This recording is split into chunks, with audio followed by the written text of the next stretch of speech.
Hello friend, welcome to another episode of Zuzucorn's Expert Summoner Progression Guide. In this series, I show you a recommended gear and boss progression, so you can have a smooth experience of your own.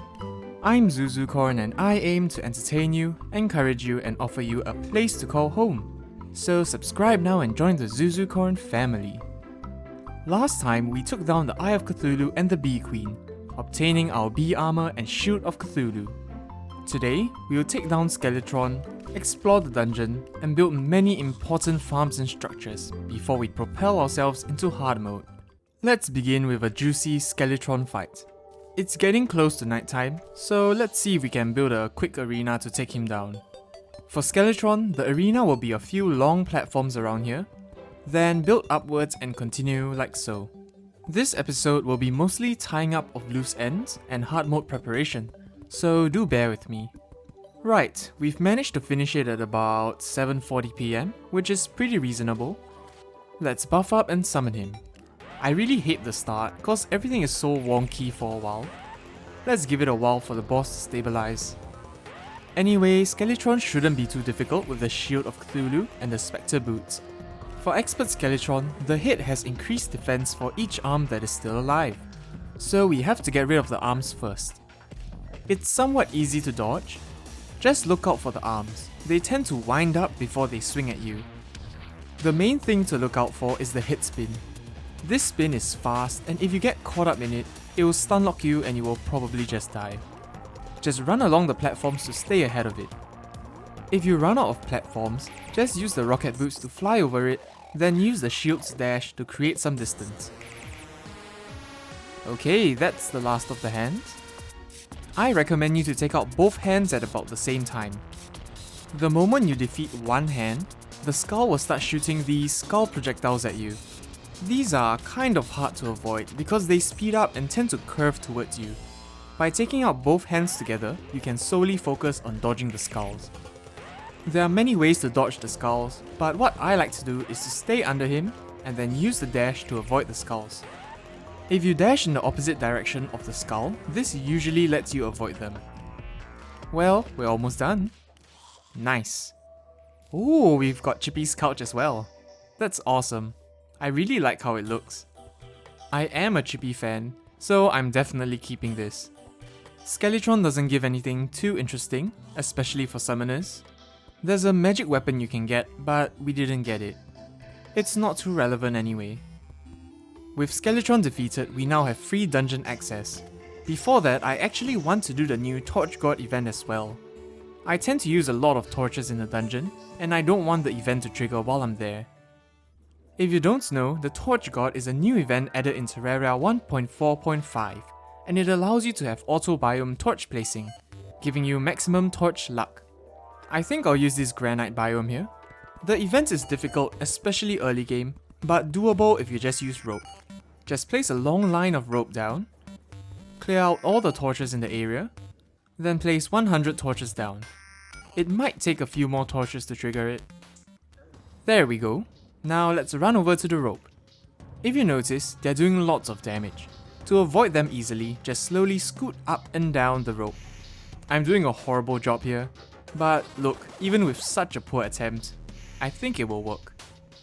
If you need more information about the event, check out this video over here. With that done, we now have the Torch God's Favor, which allows us to automatically place biome torches in the right biome. Just to illustrate this, look, when I'm in the dungeon, the music changes and my normal torches become bone torches. When I'm outside, it becomes normal torches again. This is a nice new addition, honestly. So the reason I wanted to get that out of the way is because what I like to do is mark out the biome chests with torches. That way I can find them on the map later on. I've also found the Bewitching Table and the mechanic. The Bewitching Table is the main thing that we are after from the dungeon. Placing it down and right clicking it gives you a buff that increases your maximum minions. So with this, we now have 4 imps. It's really important. Next, we will also want an alchemy table, which has a 1/3 chance not to consume potion ingredients. That's real nifty when we are crafting potions, cause we get more value per ingredient. Now this is the new desert chest, which we have to take note of. This one contains a summon weapon. It's quite interesting, so we'll definitely farm for the key later on in our playthrough. Now let's go for building and hard mode preparation. For the spider biome, simply build a box to keep you safe. Our summons can attack through the box, which will allow us to safely farm for our hard mode summoner armor and weapon. Next, I want to build some fishing spots. Fishing is optional, but it's very useful. Doing the angler's quest will give you some components needed for the cell phone, which is something I'll be getting in this playthrough. It also gives you potion materials. Notably, the endurance potion requires armored cavefish, and the summoning potion requires the variegated lardfish. To build your own fishing spot, all you need is a water body with 300 spaces. That way you won't get a fishing power penalty. Just simply make a 30 by 10 fishing spot. Keep in mind that this means that you need one side to be an extra block, so 31 by 10 basically. To fill in the water, just make a U shape like this. Then grab one bucket of water and click on top of this block. By doing this, you're separating the water without losing any.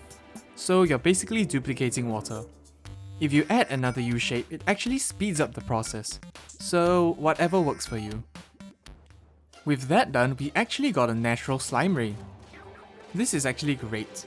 We need the Expert King Slime accessory for the underworld, so let's get this over with. To summon him, all you need to do is defeat enough slimes. Once you do, King Slime will spawn. At this point in the game with our gear, he's not difficult at all. And there we go, simple and easy. The thing we are interested from the treasure bag is the royal gel, which makes slimes friendly. The lava slimes in expert mode release lava when killed, which is really annoying because that will destroy our bridges when we make our wall of flesh arena. However, having the royal gel will allow us to ignore the lava slimes completely. I'm just going to set up an ocean pylon as well. So, I've actually built another fishing spot above the one that we just built. I'm going to add mud blocks and plant jungle grass on it. When the grass grows, this fishing spot will become a jungle fishing spot, which allows us to catch the variegated lardfish, a component in the all-important summoning potion. The summoning potion gives us one more minion, so with our jungle fishing spot, we can get lots of that, bringing our total minion count to 5. I also want to introduce to you pumpkin pie. The dryad sells pumpkin seeds, and planting them allows you to grow pumpkins. 10 pumpkins at the furnace will allow you to craft pumpkin pie, which provides the medium fat buff, increasing your regeneration and other stats. Life regen in expert is low and extremely poor, so being well fed actually helps you out a lot. For fishing quests, it's good to get into the habit of doing it every in-game day. Ours is a cloudfish today, which is caught from the Sky Lakes. This is great, I can show you how to find Sky Islands. All you need is a gravitation potion. Using these allow you to flip gravity by pressing the up direction, and by falling up and down, you can look for Sky Islands. Well, we found one already. Just make sure to land gently. In this one we've got a lucky horseshoe, which negates fall damage. Well, that's really useful because now we can be a bit more reckless. It's a little dark, but we have found a sky lake. Fishing here gives you sky loot and sky crates, so it's not too bad. I recommend building a shelter so the harpies don't annoy you. If you're curious on how to find bait, you can find worms by breaking natural rocks and catch them using a bug net. There we go. Let's turn it in. So he gave us the mermaid vanity set, which is nothing much. I've set up a mushroom pylon as well, which is near the underworld, so this is quite convenient for us. I've also expanded our gem tree farm. Right now we're getting about 10 gold per harvest. It's not much, but as it expands even more, it will get pretty significant. Plus, considering the low effort, it's pretty good. A fishing tip here, you can actually catch more than one quest fish. All you need to do is throw it on the ground or put it in storage. Then you can catch another one. I like to catch a few, so that if the angler wants the same fish again, I'll have some spares and I can just turn them in effortlessly. See this snail? It can be caught using a lava-proof bug net. This is really important. We can't fish in lava unless we have bait from the underworld, such as the magma snail or the lava fly. You can also use the hotline fishing rod obtained from the angler's quests. However, that's not a reliable way to do it. lava fishing is slow, but with good rewards. In particular, we want the lava charm for the Terra Spark boots and the lava proof fishing hook, which will allow us to fish in lava with any type of bait. These can be obtained from the obsidian crates, which will also always give you an obsidian lockbox, which contains an item from shadow chests.